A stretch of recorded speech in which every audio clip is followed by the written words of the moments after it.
Welcome to the Crush It in Sales podcast. I'm your host, Melinda Van Fleet. This podcast focuses on the intersection of sales, leadership, and personal development. Now let's get ready to dig in and crush it.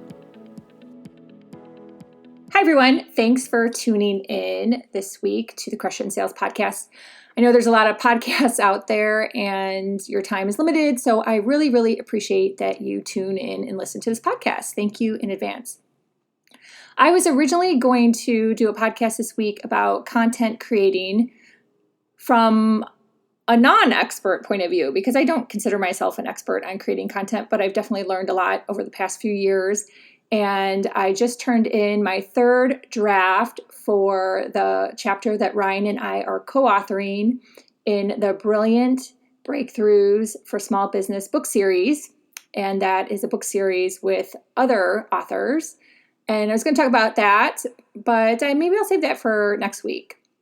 Instead, I want to talk about something that I just think is really important to think of from a different perspective, and that is boundaries and setting boundaries so you can be your best self and show up as you want to show up. And I've never really heard anyone talk about it in this way.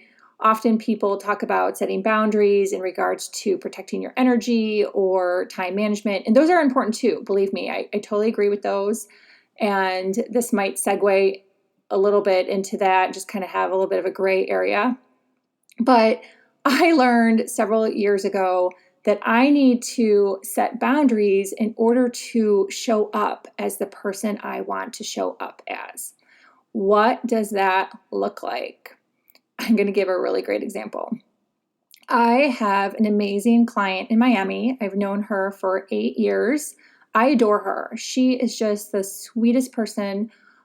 She would give the sweater off her back if someone asked her. She's an amazing store. It's a huge gift store, home decor, florist. I know her daughter. I just love her. I have the chills just talking about her.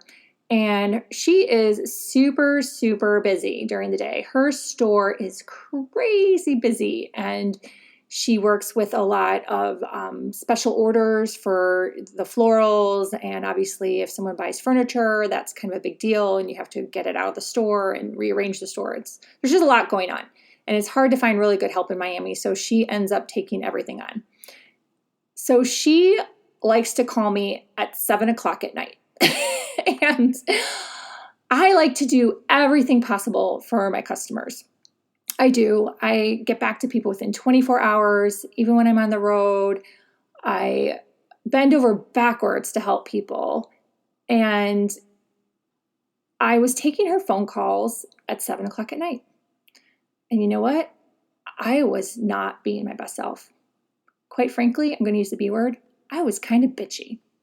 And I would hang up and be really upset with myself and be like, gosh, I just didn't show up really well. I wasn't as nice as I should be. She doesn't deserve that. She's super nice person, and I need to help her, and what the heck, right? So I started to do a deep dive, and I realized, you know what?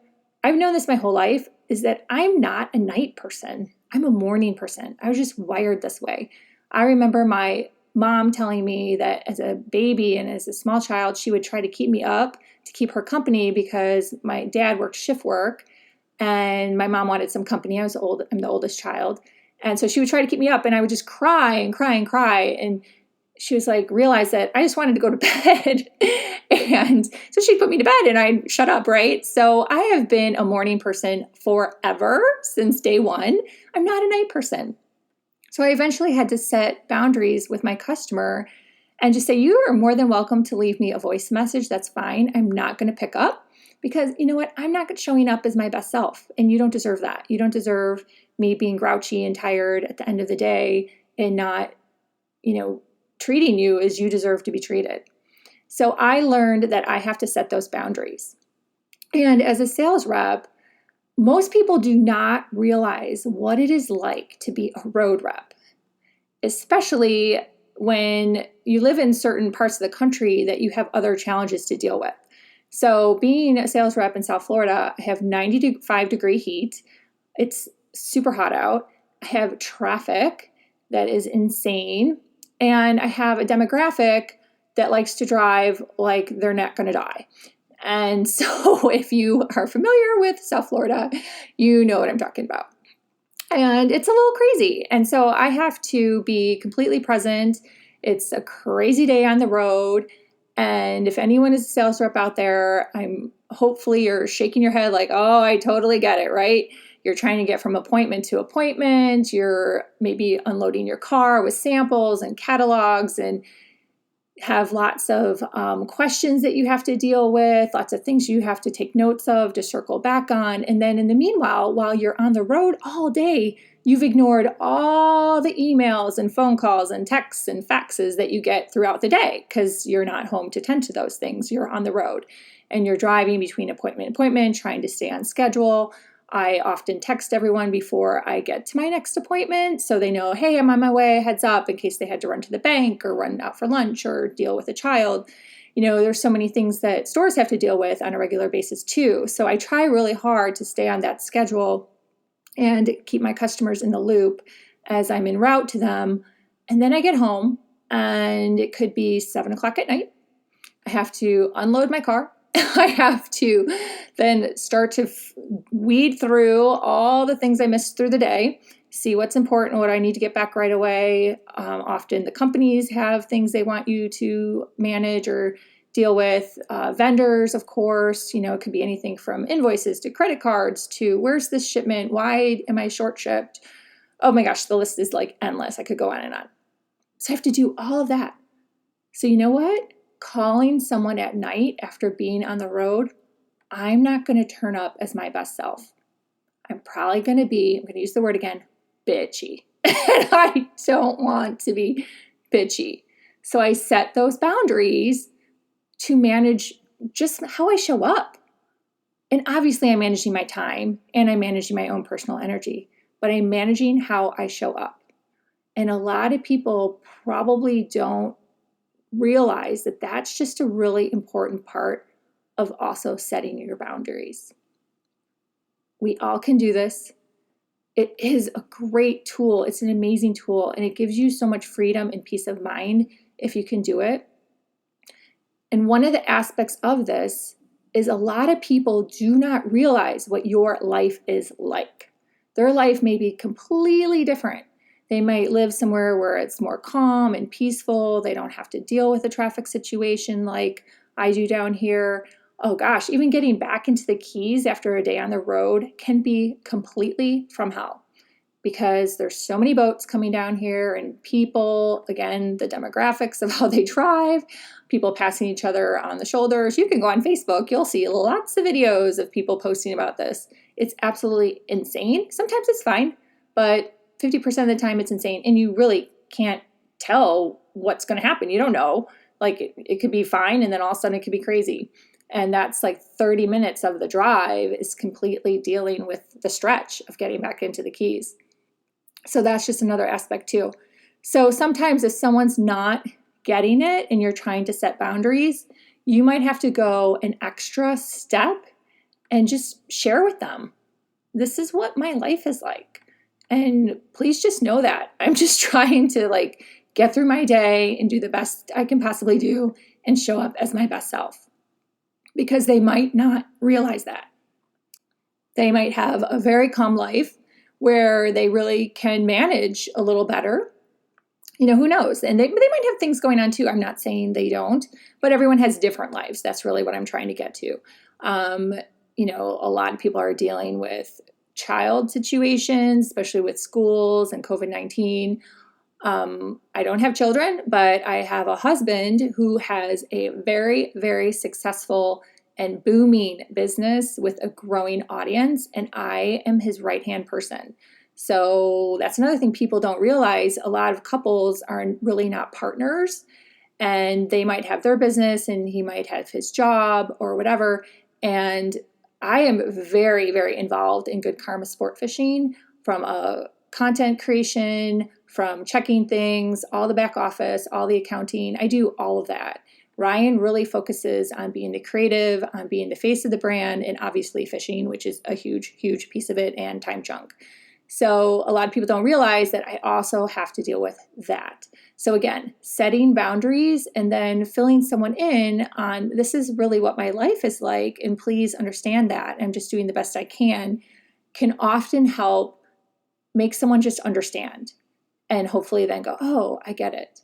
One of my favorite sayings that I say a lot on the Good Karma Success Coach, which is my other podcast, so please check that out, is see yourself as others. And I first heard that from Gabby Bernstein years ago, and it stuck with me and it changed my life. When you can sit and see yourself as the other person, it just creates so much clarity and takes so much stress and pressure off as far as expectations. So I highly recommend that saying for anyone out there that struggles with expectations and setting boundaries. See yourself as others. Take a moment to think about what their life might be like and just take a deep breath about it. I know personally that I haven't always been the best at managing expectations, and it's something I always work on. It's something I've written about. It's something I've spoken about as well. And I just want people to know that I truly believe the majority of people try their hardest to get back to people on a timely basis, manage to timelines. And I had a call last week. I was intuitively guided to pick up the phone and call one of my favorite sales managers because I just had this feeling that she was really struggling with expectations. And I was right. She was. Immediately, words just started pouring out of her mouth, and it was like complete guidance that I called her at that time and was able to chat with her and hopefully help her in just relieving some stress and some of her own expectations, because that's part of it too. We all put these huge expectations on ourselves to over-deliver, overperform, not let anyone down. A lot of people are people pleasers. And this was what was going on with this person is she's such a people pleaser that she had worked herself into this tizzy to get back to every single person like right away. And she was working till midnight. And you know what? It's not her company. It's someone else's company. So she's working till midnight for someone else's business. I don't think that other person, the owner, is working till midnight. And she was driving herself crazy. So we ended up just having a little chat about letting some stuff go and drawing some boundaries. And, maybe you're done at 6:00 and you then get to spend time with your son, which was what she really wanted to do, was be able to be devoted to spending some time with her son and not be on the computer getting back to everyone's emails. And depending on obviously what your line of business is, and like I said before, we all can appreciate deadlines and we should respect deadlines. But in this particular example, no one was going to die if she didn't get back to them right away. No one was going to die if she didn't get back to them right away. And that's what we had to talk about. And I hope I helped her in terms of the fact that I just think she's amazing and she shouldn't be driving herself crazy on worrying about getting back to everyone so quickly, and just draw some boundaries about that. Because here again, she didn't feel that she was showing up as her best self. She was making mistakes. She was going too quickly. And that was just all about, hey, taking a moment, taking a breath, realizing it will get done and everything's going to be okay. So I hope these examples resonate with someone out there. I hope it helps someone. I just strongly believe in everyone in the audience, and I know that everyone works so hard and takes everything so seriously and wants to put 110% into whatever they're working on. But sometimes you also have to make sure that you're showing up as your best self, and it's okay to set those boundaries. So I would love to hear from you. I'd love to hear your thoughts, your ideas. Please feel free to connect with me on LinkedIn, Facebook, or Instagram. Also, my other podcast is called The Good Karma Success Coach, and you can sign up for my monthly newsletter on that website, goodkarmasuccesscoach.com. And that's about it for this week. So I hope you love it. Please share it with a friend or family member or coworker that needs to hear these words of inspiration. And until next time, I hope you crush in sales. Thank you.